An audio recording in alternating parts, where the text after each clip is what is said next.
I want you to imagine something with me for a moment. If you're able to close your eyes, do so.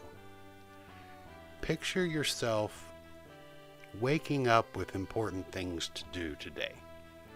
Perhaps you have some homework or you want to finally start working on that novel.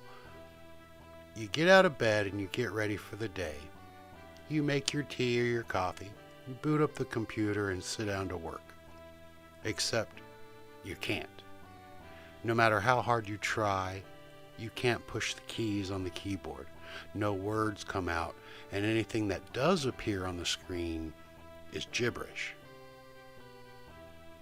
You can open your eyes. What you just imagined is what it feels like for millions every day. It's a condition called lack of motivation. And that's what we will talk about today, right after the break.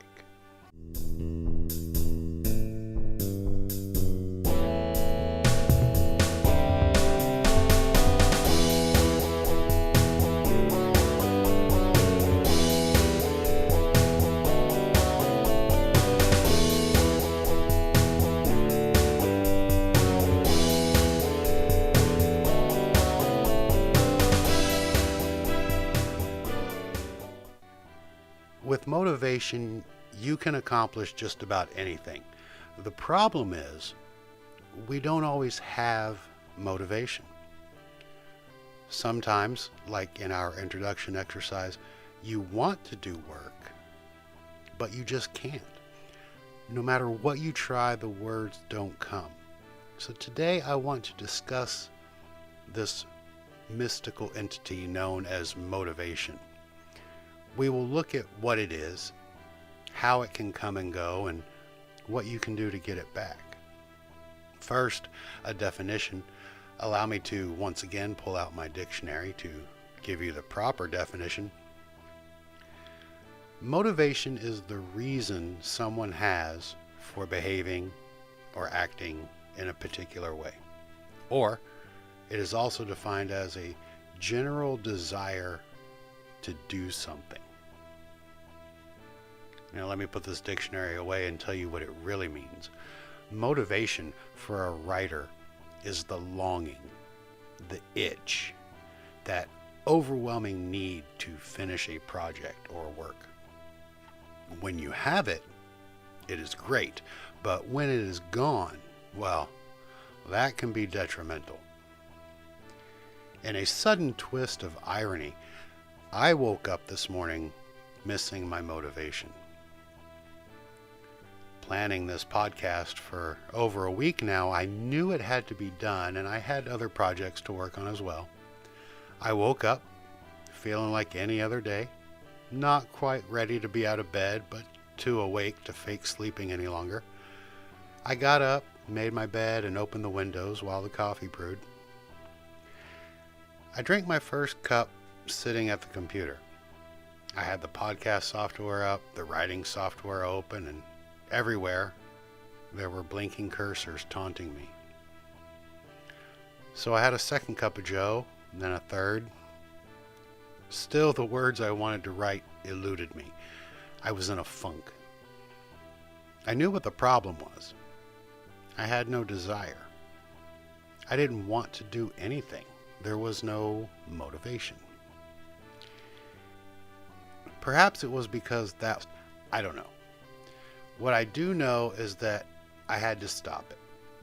I had to somehow overcome and persevere and make shit happen.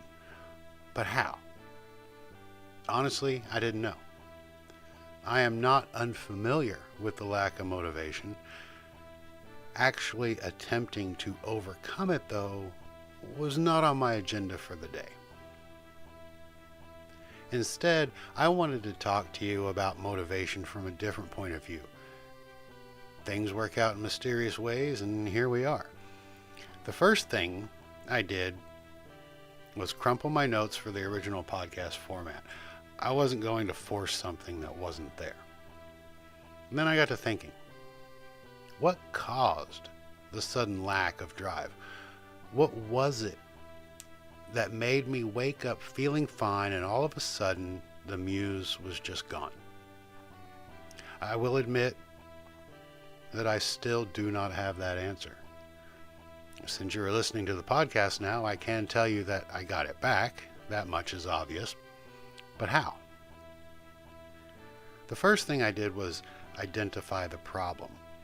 I knew I had no desire, so I began to think about why, and came up empty.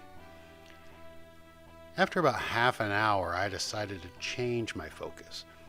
Instead of worrying about why something is, I will accept it as fact and move on from there. I think this is a good first step. It works for my depression too.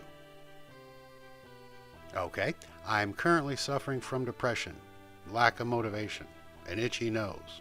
Whatever the case is, insert it into that sentence. Now, admitting the problem is always a good start. Like I did this afternoon. I do not have any motivation. What can I do?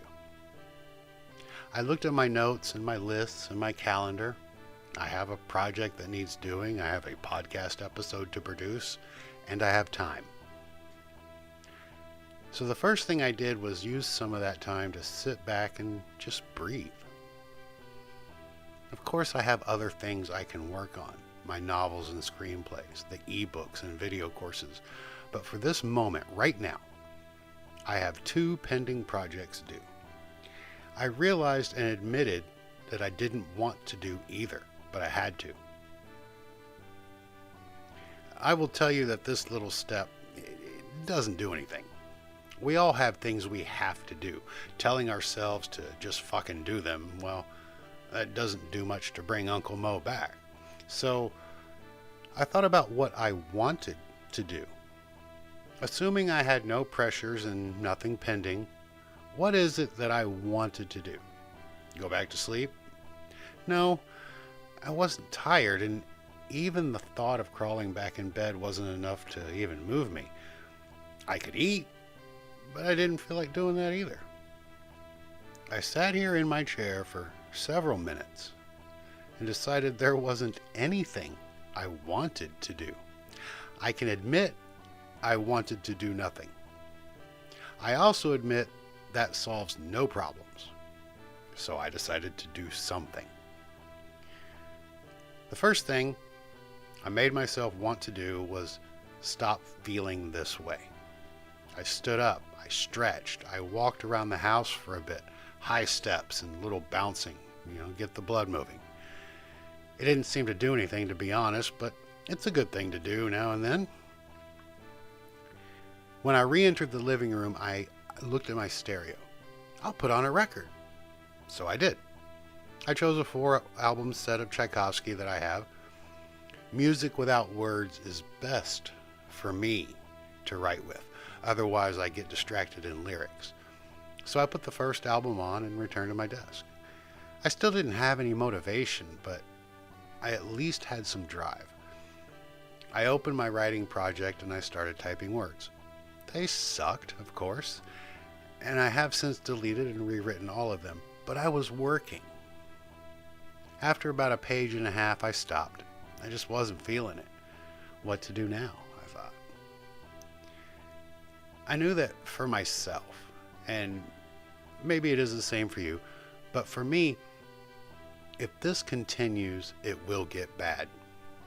Depression will seep in, or worse, self-doubt. I have now gone almost 2 full years without a serious bout of depression. As for self-doubt, it has been much longer. In fact, if you ask anyone that knows me, I may even now be a bit conceited. Having to battle depression while being unmotivated is shit. Dealing with that and self-doubt, I've been there before and it is not pretty. I have deleted entire novels under that duress, and I was not going to allow myself to get back there. I hope you don't either. So we have to solve this. I remember reading somewhere that the muse only appears when she is ready, and when you prove yourself worthy of her presence. I always thought it funny that For the muse to strike, you have to be deep in the project, working your ass off. Like some cherub coming in at the last minute to take credit for everything. That always told me that ideas and motivation and work came from just doing the work. There wasn't any magic little winged being going to come and do it for you. Thinking about this made me smile. And I started clacking away at the keyboard once again. It was still slow, and it was miserable, but I did it. I kept going, too. I took a nap because I was a little tired. Let me be the first to tell you, it didn't help. I wish there was a magic bullet to get rid of the lack of motivation, but I fear that there isn't. Instead, the cure is perseverance. Just do it anyway. The secret, though, is that you are allowed to whine and bitch and complain the entire time. I still have my notepad here next to me, full of expletives and other words that I have screamed out a few times today. There isn't a law against it, so go for it. Go slow, go fast, as long as you go. I don't think the lack of motivation was the real problem. It happens to everyone. It happens daily. And you may have long stretches where you are completely motivated. However, that one day when you aren't can feel like an eternity. So we overcome. Personally, I needed to stay ahead of it so as not to slip into the depression. For you, it may be different. But here are some things that can help. Smile. Even fake smiles turn into real ones. Forcing a smile will release the endorphins and make us actually feel better. So smile. Even if you have to fake it at first. Find something that makes you happy, even temporarily. Perhaps there is a funny video on YouTube that makes you laugh, or a friend you can chat with that always helps you smile. Whatever it is for you, go and do it, even for a few minutes. Put on some Tchaikovsky or Eminem and listen to the music. Take a step back. Watch a movie or one of your favorite television shows. Whatever you do, though, the work still looms. You still have to sit down and write words. Smile through it and get it done. I still don't have any cherub or winged being sitting on my shoulder making me type, but I do have a finished podcast to upload for you, and I have a completed project, and those feel just as good. Maybe tomorrow I will wake up and feel motivated once again. Maybe I won't. What matters is that I find a reason to smile. I push through boring things that must be done anyway, and take time to enjoy the small things that are in my day. You can do the same. Eventually motivation will swing back your way and you'll be ready for it. Just stay ahead of the really bad things: depression, self-doubt, denial, anxiety. Uncle Mo may be a bastard at times, but he isn't the worst thing out there. So stay focused. Find your smiles and your drive and push through. You can do it. With or without help, no one can stop you. Remember to breathe. Do what needs doing. And don't worry so much about the things you cannot control. Until next week, kids, have fun. Write words.